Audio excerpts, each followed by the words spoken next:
go to a Christian program on Sundays. So I'm hearing conflicting stories. A lot of different messages there. A lot of different messages.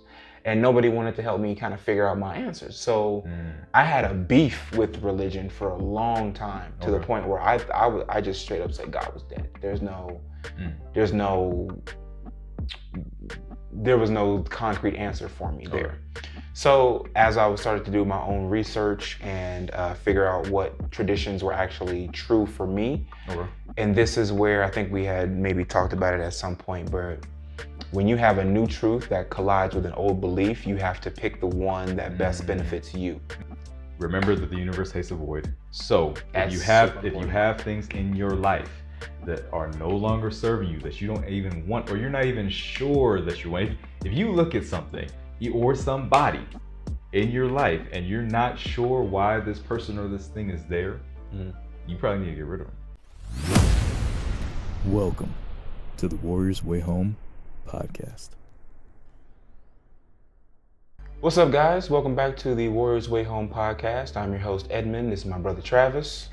And we are here to bring masculinity back into modern day manhood, infusing that back into society, trying to put the fight back into men. Absolutely. We are here again trying to discuss the next couple principles, principles 13 through 15 of the Dokkodo, a series that we've been going over here for a couple of weeks now. So digging deep. Digging real deep, having one or two talking points for each one of these subjects, and just trying to see what we can pull as far as like value out of them, so we can give this to y'all and give you guys actionable steps as we continue on this journey of manhood. So if you haven't seen the rest of the series on the Dokkodo, definitely check out the playlist. We have a playlist on the YouTube channel. Check that out, or previous podcasts, check it out as well. For sure. So you can get caught up on what we're doing. But watch this one first and go back and watch the rest. For sure. These don't have to be like, what I like about the Dokkodo is it doesn't have to be handled in a certain kind of order. Absolutely. It's not like step 1, step 2, step 3. It's like you can kind of jump around and figure out which ones either apply to you first, or just kind of take your time with it. You can dig into this and many other books at your leisure. That's why they're here. You can free ball it. Free ball it, absolutely. So, for our first topic here, number 13 of the Dokkodo, do not pursue the taste of good food. And I know that kind of sounds, it's kind of weird because, what is the point of food other than not only to give us nutrients, but also to taste good? You know what I'm saying? It's one of our primary sensory organs. Yeah. So, but the reason why we bring this up as it goes to masculinity and how we're trying to break it down in this episode today is that this suggests that a perspective that emphasizes the importance of focusing on the substance and nutritional value of food rather than solely seeking pleasure from its taste. I feel like when we talk about instant gratification, one of the easiest things to go to is food. Yeah. We have a lot of ready-made stuff now. You've got a lot of, whether it's DoorDash or the delivery services or Uber Eats or, just there's a lot of different ways to get that immediate gratification of the food that you're eating. But you need to be more attentive to the nutritional value of that. And we had a conversation recently where, guys, Travis came out as vegan and I felt like I lost a friend. I couldn't help. I was like, he was too good of a person. He had to be a vegan. He was too good to be true. It was too good to be true. But no. There's nothing wrong with veganism. There's nothing wrong with vegetarianism. There's nothing wrong with eating meat. It's just pay attention to what you're putting in your body and how it's affecting you, because ultimately it does affect your mind, your emotions, and your physical capabilities as well. Absolutely. And it's true. It's true. I'm plant-based because I identify as a black stallion. So what, you're out in the fields like chopping on grass, or like what are we? I'm getting down, galloping out in the fields. I want to be free. You can't put a rein on the stallion, baby. I gotta be free. Where's your mane though? I gotta be free. Flowing in the air, baby. Flowing in the air. But yeah, no. The big thing is, yes, food. I'm a big proponent. People are like, oh, what do you just eat salad and plain crackers that taste like cardboard? Absolutely. It's like, are you a rice cake guy? It's right. Like, no, I'm not. It's just like, I love flavor. If you know people who've eaten my cooking can attest to this. It's like my food has lots of flavor to it and has a big variety of different foods. So the biggest thing is, first of all, the first point of food is to fuel the body. That's the biggest thing. But the big problem we're running into now is the taste is kind of taking over that first place. For sure. And not even necessarily like good taste, but it's even like for instance, like blueberries versus sugar is like, one tastes great. You know, if you're some people don't like blueberries, whatever. I think you're probably a Satanist, but anyway. I was gonna say terrorist, but I mean whatever. There are levels. But you know, if on the grand scale of things, if you give a kid a blueberry and you give a kid, let's say something, you know, some sugary candy, which one are they going to choose? Candy. Most of them, they're going to choose the candy. That's not necessarily just because of taste. It's actually because of the receptors in the brain and how it affects sugar. Because sugar is literally a drug. Yeah. Just so we're clear on that. You know, regular processed refined sugar is a drug. So you know, those who white stuff. Those who are addicted to that white stuff, you know, that I call it kitty crack. Kitty crack. Wow. Just being real, man. It's just being real. It's true though. It is a drug. We have fat children for a reason. It is very true. And you know, it's like, but the first point of food is to fuel the body. Now you don't have to, you know, fuel the body and just eating, you know, you see some of the bodybuilders and fitness guys, they're like, well, how'd you get the body? It's like chicken, white rice, and broccoli with no seasoning. Not necessarily a design for a long-term lifestyle. That's the goal. You want to build a lifestyle with it when it comes to food and different things like that. You don't want to just do things that are, you know, fads that are only going to last a couple of weeks that you can't maintain long term. I've been eating the same way I've been eating for over 6 years now. It's like, and I'm still not bored of it. Okay. But it's because I add in the flavors to it. You know, I add in the taste and everything like that. So I say all that to say that just because you want taste, don't put that in the forefront. There are a lot of things that taste good that will be terrible for you. You know, I'm sure Twinkies are fucking delicious. I don't remember what they taste like, but I'm sure they're delicious. But if you eat nothing but Twinkies, I can guarantee you're gonna have some problems. I recently found out. Well, not recently. I've been harping on this for years. Oreos are vegan, which I very much appreciate. Twinkies are vegan because it's a chemical reaction. For sure. Sure. But as somebody like, okay, because we all have our vices, especially when it comes to food. Growing up, I was really into sweets, so like I get that. Like you get a lot of fat kids behind, you know, like a lot of the processed foods and instant gratification, fast food, all that kind of stuff. But when I came down to, or when I got older and had that more discipline, and especially because I was watching what I eat because I was lifting a lot, you know what I'm saying? And what's crazy is that your progress physically when you're working out, most of it is your diet. Yeah. You know what I'm saying? Which is something that was crazy to me because I just wanted to work out. I just wanted to work out hard and often. And I wasn't seeing the results that I was trying to attain. It was because I wasn't eating properly. And that is actually harder. People would rather go into the gym and lift super heavy weights than track their macros. You know what I'm saying? And I'm one of them. Yeah. I hate tracking that stuff. But I found the app and I found a way that was actually super beneficial to me. And then it at least got me started. As for tracking what I was doing, it showed me what I could actually eat on a regular basis and be safe and get the progress that I was looking for. And then eventually I just stopped. I don't still count calories and macros and all that stuff because I know visually what is good enough for me to be able to get the results that I want and still kind of not live dangerously, but like I can still get my snacks in. I can have that balance. You know, and I'll be honest, it's like I don't do any of that. I don't count calories. I don't do macros. I don't do any of that thing. I don't have clients do it either. It's just about if you eat the right things, you don't really need to do that.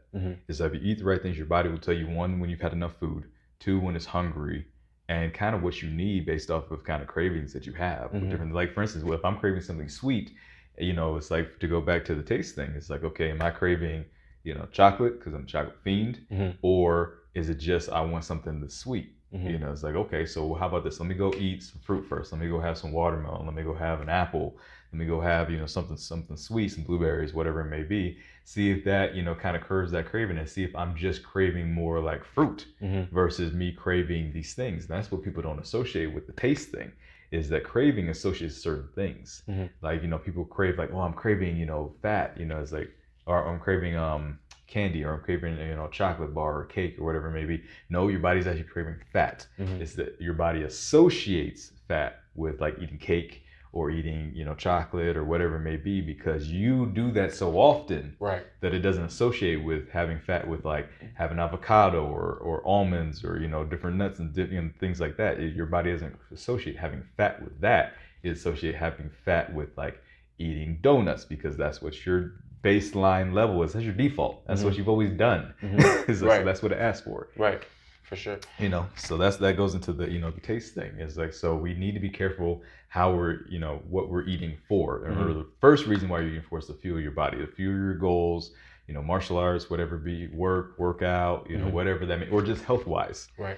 That's what you're fueling first.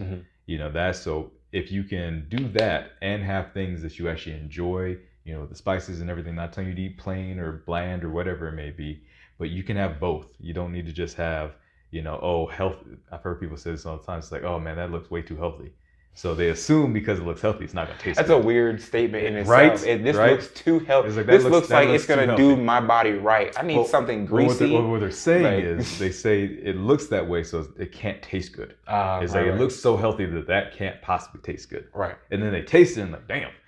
It's like, true. Exactly. One of my favorite dishes that a family member makes is actually this like vegetarian lasagna, and it's got like eggplants and spinach and all this other stuff in it, and she still sauces it like it's a regular lasagna, but it is minus the meat and all that. Yeah, you know what I'm saying? Like it's minus all of the extraness that you get from like the meat and the administered cheese, but it's not as bad as like a regular lasagna, because when you think of lasagna, it's like layers of this like just deliciousness, but is it healthy though? Is it healthy? You were having a moment there. I was. Like, but there's layers of this. I was like, oh, do I need to step out the room? I'm a foodie. But no, it's What last thing I'll say about this was when I went to Japan. Yeah. There's a real big difference between how they eat and how we eat. They're very much about flavor. Absolutely. But they're also about portion control. Everybody else is. Yeah. Every place else in the world is. Europe. If you go to Europe or different places, our small is their like large, extra large. Yeah. Every other place in the world is like that. Goes to my second point that I was going to make, was the Western world has proven how eating for only taste. Right. Is just a road to disaster. I mean, you just go to any junior high school, and see all the chunky kids in high school now who, have access to, and then look around the school. My old school that I went to, they now have a Carl's Jr., they have a Taco Bell, they have a Sonic, they have a McDonald's, all within walking distance of the school. It's literally right across the street from the junior high. Oh, that's not even new, bro. Because like when I was in high school, they would allow, like when we were seniors and they could trust us, we would go down to this, like it was Gettysburg. It'd be rallies, Checkers to some people, Burger King, McDonald's, like the Walgreens was right there. Like you could literally go get whatever you want and go back to class. Like it was amazing at first. But then, but you see, going through that, you see how easy it is for people to like get overweight and all that type of stuff. Yeah, so so the Western world has kind of proven that this is what this is saying right here is like, don't eat for just taste. You have to look at what you're eating and why you're eating it is the biggest thing. Are you eating because you're stressed? Are you eating because you're feeling emotional? Or are you eating because you're actually fucking hungry? Are you eating because you're bored? Right. I'm a stress eater. For sure. Especially when it comes to like, if I feel like a lot of pressure is hitting me at the same time, that's when I'll run to those Oreos. That's when I'll go and get like a shake from somewhere, or just be extra with my food. Because I'm eating my feelings. I'm trying to eat that pain away. But it's really that fulfillment that you are trying to attain, which we've talked about before. But there are so many different distractions and so many ways for you to get caught up in it that you'll be okay with like, oh, well, I've had a salad the other day and I'm gonna go get a burger this time. or 2 you know what I'm weeks ago. saying? But yeah, Had but that sell when I two- say the other had that day, sell like 2 weeks ago. nobody knows what that timeline is. Like, Exactly. but no, for sure. Exactly. For sure. Yeah, and I don't want to, feel like I'm on the soapbox because I'm a fat boy on the inside, man. It's like, please believe. For sure. Please believe. My birthday was just passed, and that is like that full month, not the week, not the month. I eat whatever I want. Yeah. But it's normally because I'm more disciplined the 11 months out of the year. Gotcha. But no, it's a slippery slope for sure. I will say real quick, the one takeaway I would say from that last segment is just portion control. Eat whatever you want, or try to eat healthier, but it's control your portions for sure. Absolutely. And ask yourself why you're about to eat what you're about to eat. What are you actually craving? Right. So, for principle number 14, do not hold on to possessions you no longer need. What this does is it underscores the value that we need to be having for minimalism. In today's fast-paced and consumer-driven world, accumulating possessions over time can lead to clutter, both physically and mentally. This speaks to me because I'm not a pack rat. He's a hoarder. I'm not a hoarder, but I have a I don't know. I got a problem with hoarders. You know what I'm saying? Though, but it's because my wife loves those like TLC shows where it's like the hoarders and the storage unit wars and all that stuff. Is like it's insane to me. But people like collect very odd objects. Yeah. Newspapers, trash. They buy things and they never use them or open them. And it goes back to trying to fill something, or they don't want to be abandoned by people, so they collect stuff and it takes up that physical space, is what I'm saying. This stuff will never leave you. And this stuff will never leave you. Now, the reason why I have a problem with that, and I have more sensitivity to it now because I understand that is more of a psychological issue. Not, I wouldn't call it a disease or anything, but it is an issue that people are facing based off of trauma. When you collect a lot of stuff like that, you don't clean as much. You know what I'm saying? Because you want to have eyes on all of your stuff. So your living quarters tend to be a bit messy. Putting it mildly, and that leads to disease, and people have their houses torn down. You know what I'm saying? People get kicked out of their homes and stuff like that, and then you really have nowhere to go and to have all your stuff. But what it really goes into as well is, I would say, the psychological baggage that we end up having sometimes. Is that we end up manifesting that as the physical stuff that we refuse to let go of. If I get rid of, for a child, if I get rid of this teddy bear, I no longer have my support system, or I no longer have that security blanket. And it causes me stress. It makes me uncomfortable. It's the same way for people. The binky.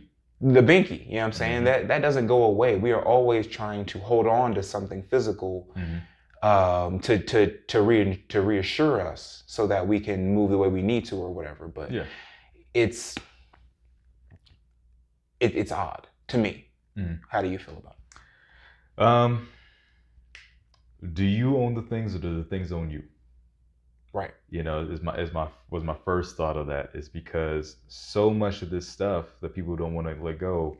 Even to old phones, cars, houses, different things like that. A lot of this stuff weighs you down. Can weigh you down in your life. Not to say that these things don't have value, but they can weigh you down in your life.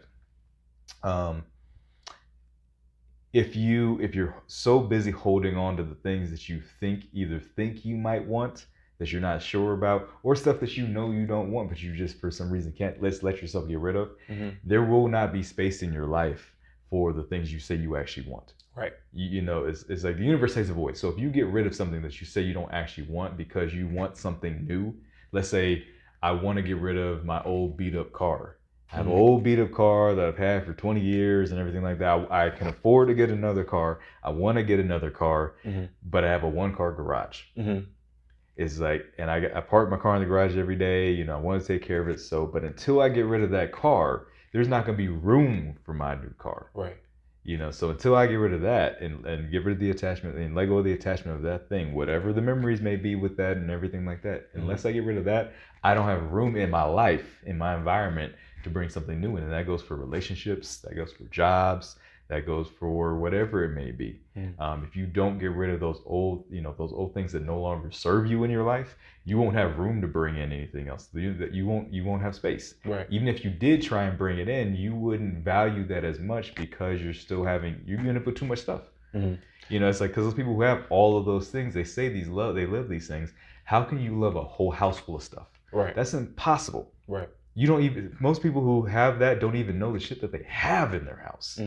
You'll go through a room and find something, something of value under a stack like this big, and it's like, oh man, where's your daughter's birth certificate? Oh, it's in that room somewhere, and you find it under a stack of like newspapers from 1990, an old record set, and like a box of Jenga. And then there's their daughter's birth certificate. This thing that has so much more value than the whole stack, but yet it's stuck under these things. So how can you say that you value this thing when it's underneath all this bullshit? You can't. Right. What you had said something kind of wild that I don't want to rush over. You explained it very well, but I want people to know what I heard. The universe hates a void. Yeah. That's crazy, because when you say that, I think about examples in my life where I felt like I was lacking. And once I started to give of what I had, not immediately, but I would get back whatever it was. And it's a multiplier. You know what I'm saying?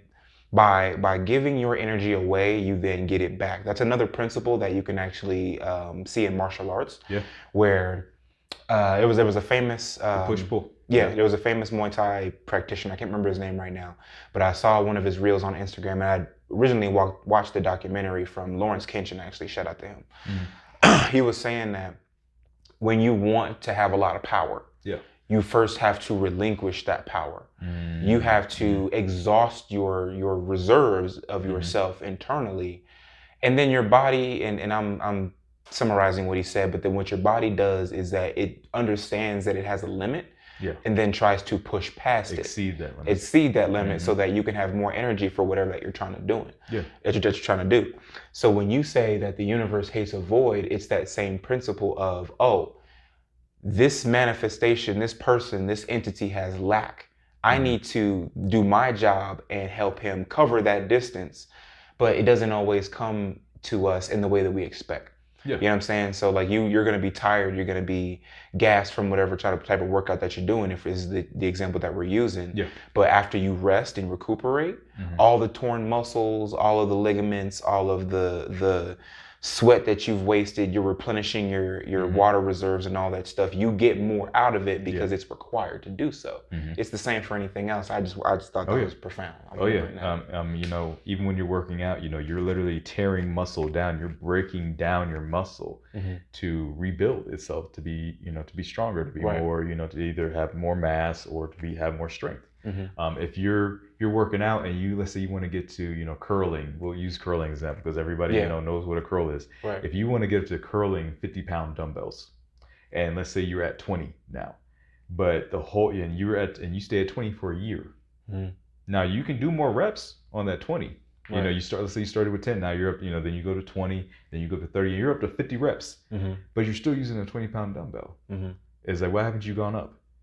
Is like, well, but until you let go of that dumbbell and actually start moving up, one, you don't know what you're capable of.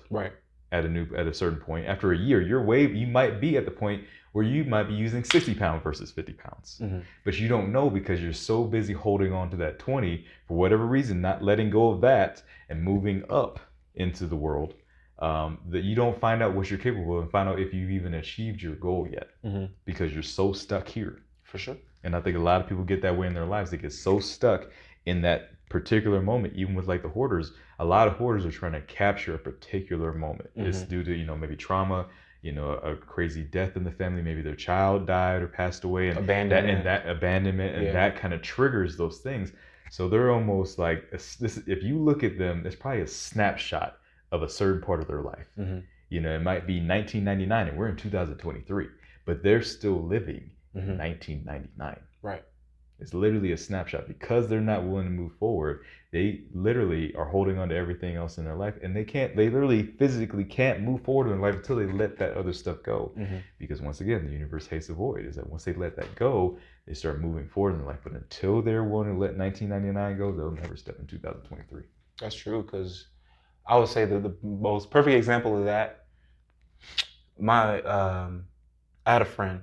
Mm-hmm. She was very much stuck, and we'll move on after this. Mm-hmm. She was very much stuck in the past for a relationship. Yeah.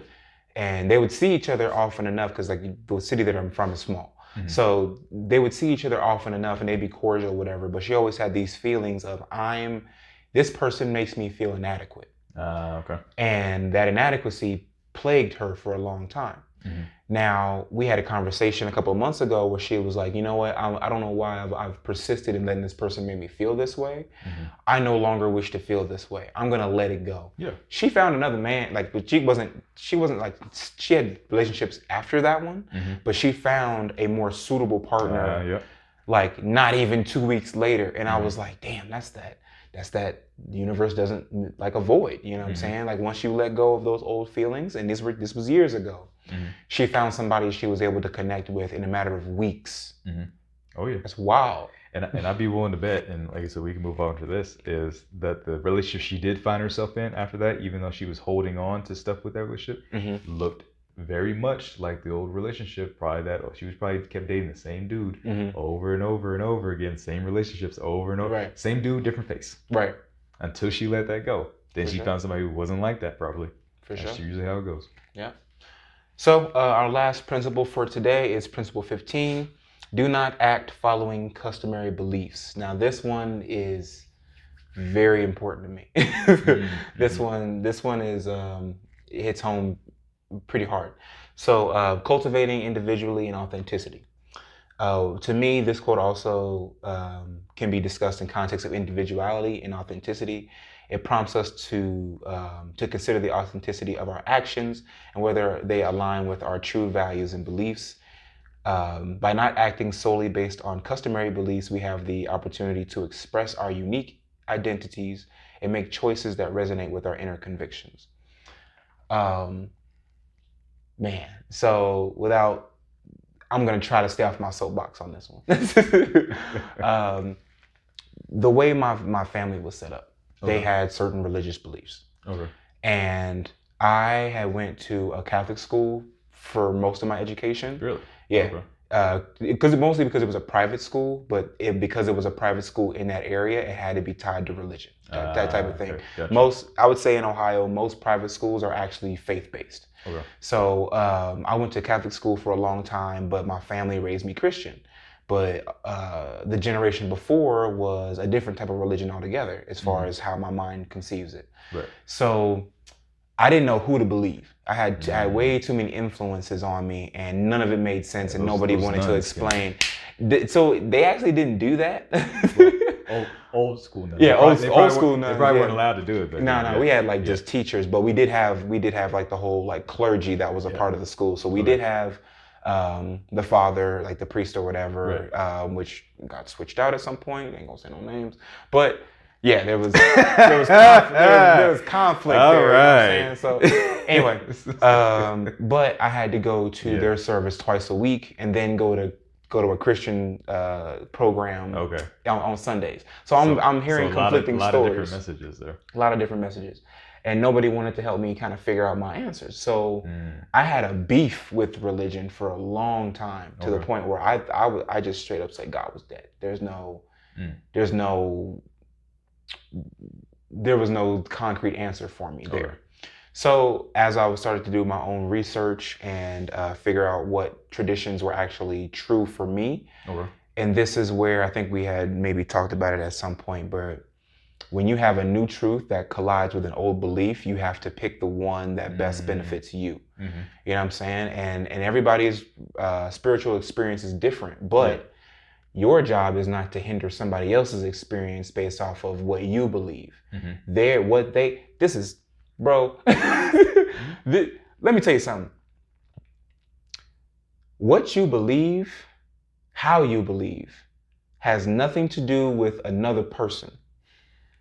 You have to realize that in order to be secure in your own belief, you don't have to be a part of that. You don't have to believe what I believe.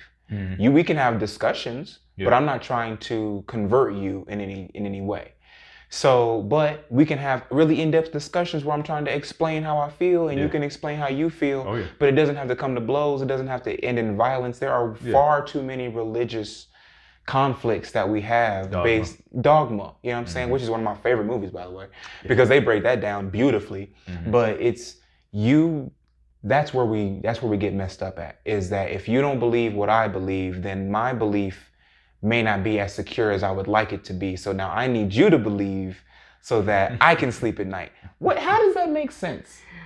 You know what I mean? It's groupthink. That's really what it is. It's groupthink. Well, it's also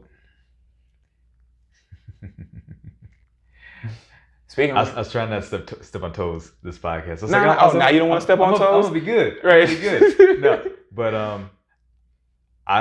I truly believe that a lot of people don't actually believe the things that they say they believe.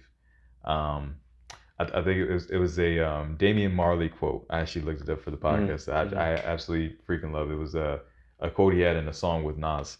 I love that album. Yeah. And it was most men can't what was it? Most men can't even explain why they believe the things they do. So most people can't even explain to you why they believe the things they do, and they can't or they couldn't prove it if you asked them to. They could not explain to you why they have this thought. It's literally programming at the end of the day. The biggest thing, I don't think people actually sometimes really truly believe the things they say they believe. I just don't. It's like, and that's why I think when they get challenged, it becomes such an issue.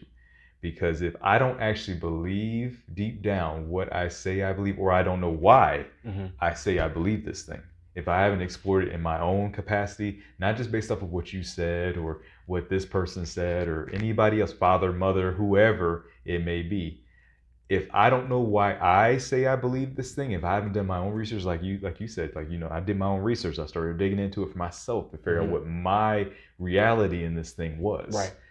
If you don't do that, when somebody else comes and starts to pick at the thing you say you believe, and you can't defend that, it shakes up your whole world. People get angry. It does. And I've had conversations like that where it becomes obvious. People get very tense, very insecure with that thing, because it's like you can't defend your own argument. It's like, so how can you tell me you believe what you say you believe if you can't defend it? Facts. Let me not just harp on religion for this, because this goes deeper than that. Religion is just the most obvious and low-hanging fruit of an example that you can pick. But honestly, it becomes about what your family believes. Whether, let's say you are a part of the LGBTQ community. Your customary beliefs are that a man, or from your family, may be a man and a woman are supposed to be together, and that's it. You know what I'm saying? And no premarital sex and all this other stuff that comes with that. But your life is yours to live. You know what I'm saying? You are the one who chooses how you are going to maneuver through life, and everybody's happiness is different. That's another thing. There's a book I used to read back in college called The How of Happiness, and it explains why you should do everything for, more or less it says why you should do everything for yourself and figure out what your happiness is first. But here's the but here's the template that you can use to figure out, not even what makes you happy. This is the list. This is how you figure out what makes you happy. Because that, for the most part, is a singular task. You should be loving yourself. You should be doing the things that make you happy, so that you can then go out and help people in the world kind of do that for themselves as well. But to kind of circle back with customary beliefs, you're never gonna see eye to eye with your family on everything, or your friends, or your community. You're not supposed to. You're not supposed to. If you see eye to eye with everything, if I saw eye to eye with everything that you believed, and you saw eye to eye with everything I believe, how are we gonna grow? Right. Being around each other. There's not going to be any growth there if there's an echo chamber. Right. It's that we're both just going to, I might as well just say things and it goes right into your mouth, and you say things, it goes right into my mouth. There's no growth there. Right.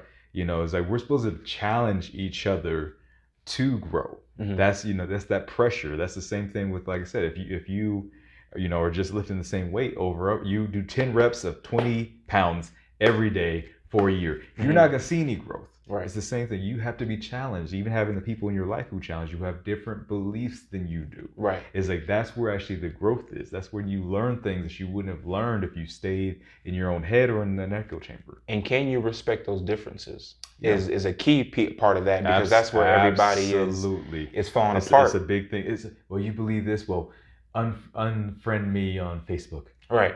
Right. Like, unless we're talking about you believe this? Unfollow. It's right. Like, fine. Cool. Deuces. Right. Like, you're actually doing me a favor, because then I don't have to interact with you. Yeah. And whatever the problem was probably bugging me anyway. Mm-hmm. But can you sit down with somebody from across from you that either looks different from you, believes something different, different type of features, whatever, and have a civil conversation about whatever it is that you want to chop about? Yeah. That is how we grow as a society, as a people, period. Not, oh, you're black, I don't like you, or you're white, I don't like you, or you're mixed. Because that's another thing that people, you can't control how you make it to this plane. Yeah. You know, and because like my brother is mixed, so he used to get a lot of shit for being half black, half white. Okay. How is that his fault? He can't control none of that. You know what I'm saying? But people make it a problem as if you decided to step into this skin and make it somebody else's problem. Yeah. You see me as a threat. I didn't see you at all. Mm-hmm. So you made my life your problem. And that's what people end up doing. Now, yes, there's a lot of flag waving, and I'm talking about for whoever. We're in a society now where people want to be so individualized that they make it somebody else's problem. Yeah. You know what I'm saying? And that's a hard pill to swallow, because it's so funny, because people are so loud about and so energized about not allowing you to put them in a box. They're so enthusiastic about that they put themselves in their own box. That's true.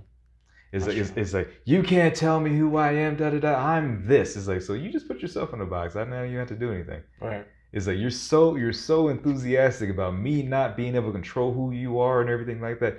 But yet now people want to put themselves in these categories all the time. It's like, well, I'm not that, I'm this. Right. It's like, okay, I don't care what you are. Matter of fact, it's so funny. I was thinking when you were talking about when I was in high school, I think I was in like a literature class or something like that, and a girl I went to school with, we were talking. I forgot what we were talking about. We were just having a conversation, and she mentioned something about, she was like, oh yeah, da da da da da. And oh yeah, I'm a Satanist, and I'm sitting there like, and I saw her stop when she did it. So it wasn't one of those things where it's like I'm a Satanist, da da da da. She's like, oh yeah, and I'm a Satanist. Right. People will do that too. It's like, now where? And go. Now where do we go? It was just like, your move. And go. Right. And I was sitting there like, I was like, okay, cool. I was like, hey, question. I was like, do you guys have a book, or anything like that? Because I know with Wiccans, they have, their own literature. Christians have their own literature. Buddhists and so do Satanists have a book? Is there like a book of Satanists? Is that a thing? Is that a real? Because I've heard there was, and you can see her face was just like, what? Didn't you hear what I just said? Right. You're supposed to be like, I don't know if she thought I was supposed to turn into a pillar of salt or what the deal was. Right. But she was. I know what it was. I was wearing a cross at the time. I was fairly into the Christian faith at the time, so I was wearing a cross. And she saw that, and so that's when she was like, yeah, I'm a Satanist. I don't know if she expected the cross to burst into flames when she said it, or what the deal was. Right. But I really didn't care. It didn't matter to me. It's like, I've always been curious about other people. So I was more when she said I was more curious than anything. I was like, really? I was like, what's this about? Da da da. So what do you actually believe? Like, is there like a set list? Like, this is my beliefs. I was like, do you guys sing hymns? Right. Does Satan have his own commandments? Yeah, it's like I literally started asking questions to her about this thing. She was so thrown off that I think she ended up just walking away from the conversation. Well, that's no fun. Because she was, I know, and I was like, oh, come back. Right. It's like, aren't you gonna try and convert me? Right. No. Oh, I'm not even gonna try. Right. Damn. To be fair, the Mormons wouldn't try either. So. But yeah, but I was like, she was so concerned about like trying to like, I don't know, get a rise out of me, or she was going for the shock value. Yeah, is really what it was. Mm-hmm. She was going for the shock value, and which made me think like, are you actually this thing because you believe in this thing, or are you this thing because the reaction it'll get from you? I feel like last thing I'll say on this, I feel like atheists kind of do that. They low key get off on, and this is my assumption because I've played with atheism, but I've also spoke to atheists. You know what I'm saying? So I'm not an atheist now, but it's they do like that shock value because think about it, the far majority of society the world believes in some kind of God, some type of spiritual entity. Yeah. Because they chose not to. I've seen like conventions where they're like, yeah, we don't believe in God and down with the hierarchy of it and all this stuff, and I'm just like, y'all just like being on the opposition, which is fine. Yeah. If you just want to be the ops, do that. Mm-hmm. But just realize that not everybody is gonna react the way you want them to, and I feel like it's almost a forced defensiveness. You almost have to revel in your otherness because you know what I'm saying. You revel in your otherness because you're just trying to live your life, but at the same time, it's like you made me the enemy, so I'm just gonna be the enemy. If you want me to be the villain, I'll be the villain. But you know, they end up enjoying it, which feels like too much, which kind of waters down your purpose. I don't know. It's just I don't think man, living in their otherness. Oh, that's super key. I mean, that's basically what everybody's doing now. My thing is like a conference for atheists. It's like it seems like it'd be a short conference if you don't actually believe anything. I don't know what they do. I don't know. Is that gonna be like a day? It's gonna be like we talk for 30 minutes and then we go hit the pool. Is it like a? But anyway, they have like a pinata of Jesus, but they have like a lot of them, and each one is a different color. I'm giving y'all ideas. You know what I'm saying? It's we're taking down every form of God. Like is it? You know what I'm saying? I don't know. It's a Jesus pinata. We get canceled for that. But I don't know. But yeah, so we haven't gotten canceled by now, right?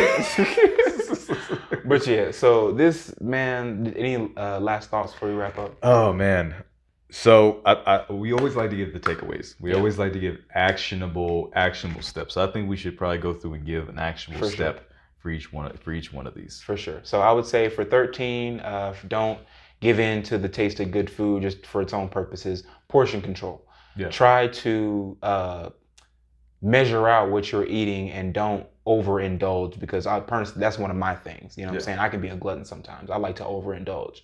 Mm-hmm. But if you're going to, like you said, if you're going to eat the things that you feel like are bad for you, do something good first. Work out, do our 10-5-1 challenge or something like that. You know what I'm saying? And then reward yourself for it.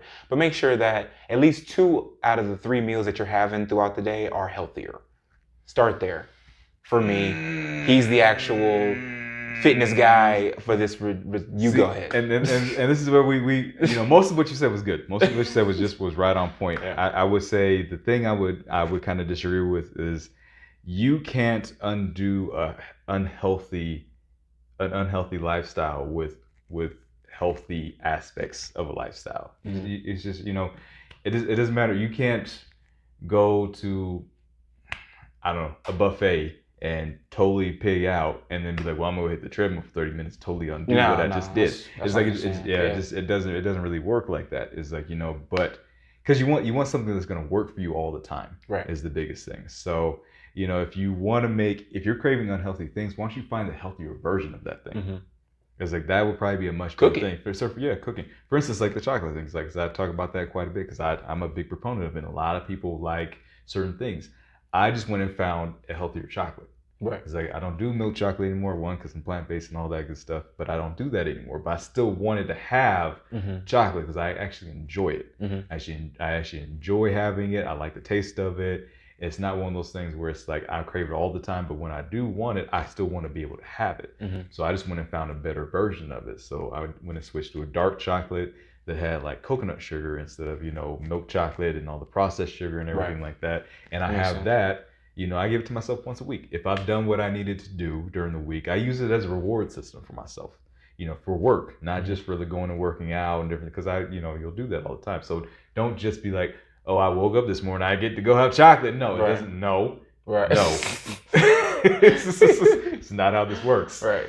But, if I've, contacted the clients I needed to contact, did the work I needed to do, gone to the gym on a consistent basis, I'm like, I stacked up wins this week. Right. It's like, okay, then I'm like, okay, I stacked up wins. I can go have the chocolate just as a reward, not because it's unhealthy, but just because I see it as more of a reward for myself, to have, because I know it's on a healthier line. So I don't have to think like, oh, well, but after I eat this, I got to go hit the treadmill for 30 minutes to undo eating this thing. It's like, no, I can have this thing because I want it. Right. It's like, I want it, I can have it. It's like, and I live a healthy lifestyle, so I can have certain things, the healthy version of these things, healthy version of pizzas.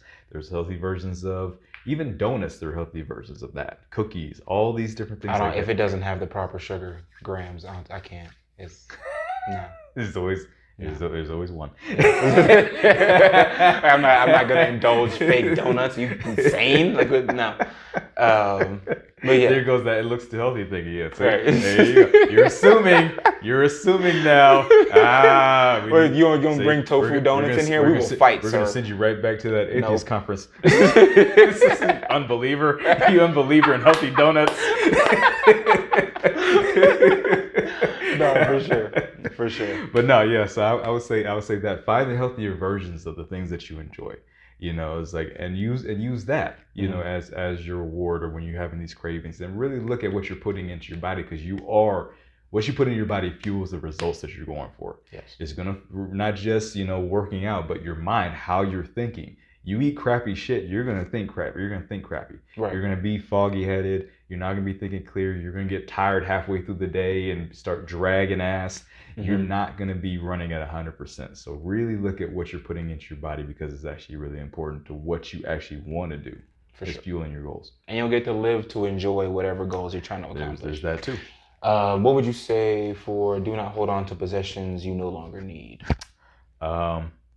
Remember that the universe hates a void. So if you have things in your life that are no longer serving you, that you don't even want, or you're not even sure that you want, if you look at something or somebody in your life and you're not sure why this person or this thing is there, you probably need to get rid of them. For sure. You probably need to get rid of them, because they or that thing is taking up space for something that you could have in your life that you would actually get more value of, that would actually probably project your life in a better way, that would actually probably hockey stick your life. You would actually benefit a lot more from doing that than having this thing or these people or whatever it may be in your life that you don't necessarily want or know why it's there, that you no longer value anymore. Let go of that thing. Let somebody else go have that thing. If you have a girlfriend in your life and you're like, it's just not a good fit. We're cool, but we don't really vibe together. I can't see this going long term. Our goals don't align. We don't want the same things. It's like we're just not vibing in that way. We just happen to, get along. That's great. She's probably meant for somebody else. Mm-hmm. You need to let that go so that you can, just like your friend did, the female you were talking about, so you can have somebody in your life who fits into your life in that way that you need to. Mm-hmm. And she can go fit into somebody else's life the way that she needs to. So get rid of those things, get rid of those people, get rid of those situations that no longer serve you, so that you can bring in the things that actually do. Audit your life. And lastly, for do not act following customary beliefs, I feel like I kind of went in on that one. However, I would say that was good. I would say the main point is to do your own research. Do your own research for whatever it is that you want to believe in.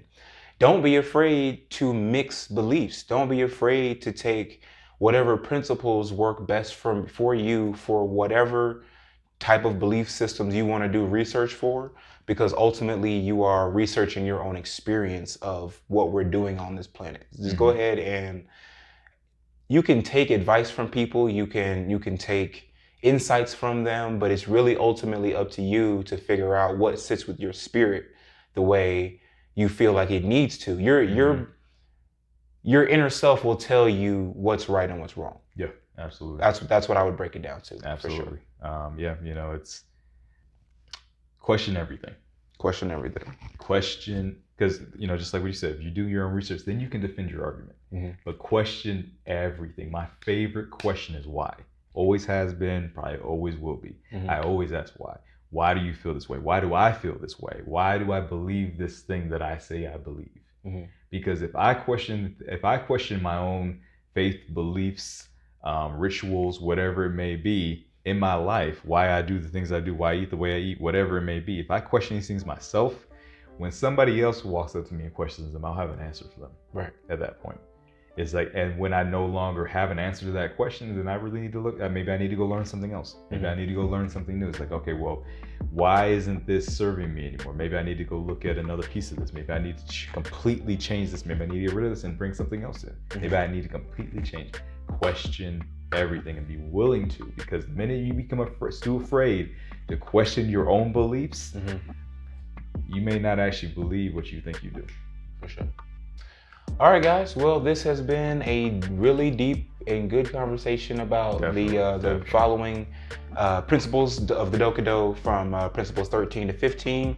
If you haven't checked out our previous series on it, please do. We go about 3 principles every episode to make them a bit more digestible. So yeah, you guys can go back and check out the replay and also check out previous episodes.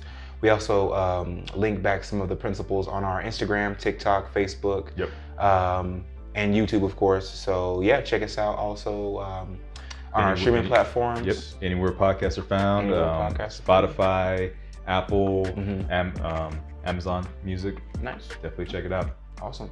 So again, this is Edmund and Travis with the Warriors Way Home. We're just trying to put the fight back into men. And remember, it's better to be a warrior in the garden than a gardener in the war. Check you guys out next time. Take it easy.